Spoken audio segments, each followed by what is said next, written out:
প্রকৃতি কত অদ্ভুত, নানান বৈচিত্র্যময়, কত রূপ, কত সৌন্দর্যতা। পৃথিবীর সব থেকে সৌন্দর্য কি বলতো? ফুল। তা সে যে ফুলই হোক না কেন। এই যেমন পলাশ ফুলের পাশাপাশি সৌন্দর্য বাড়িয়ে তুলেছে শিমুল ফুল, জানান দিচ্ছে বসন্ত এসে গেছে। না, নেই তাতে কোনো সুবাস, তবুও সে বড্ড মায়াবী। যেমনি রূপ তেমনি তার রং। দোল তো প্রায় এসেই গেল, তাই পলাশ ফুলের সাথে সাথে সমান তালে ফুটে চলেছে গাছের সব শিমুল তুলোর ফুল। কি অপরূপ দৃশ্য, তাই না? পুরো পলাশ ফুলের মতনই দারুণ শোভা দেয়। আমরা গেছিলাম করিমপুরের মুরুটিয়া জগন্নাথ দেবের মন্দিরে।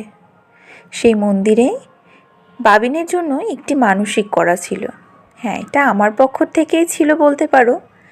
আসলে আমরা ভিন্ন ভিন্ন মানুষ, তাই ভিন্ন ভিন্ন মানুষের চাহিদাও ভিন্ন ভিন্নই হয়, তবে এক্ষেত্রে একটু আলাদা। বাবিনকে ঘিরে আমাদের সবার চাহিদা ছিল একই। আমরা সবাই কেউ মা হতে চাই, কেউ বাবা হতে চাই, আবার কেউ ঠাকুমা হতে চাই, কেউ পিপি। তাই আমাদের প্রত্যেকেই যে যেখানে যে ভগবানকে দেখেছি সেই ভগবানের কাছে মানসিক করে এসেছিলাম।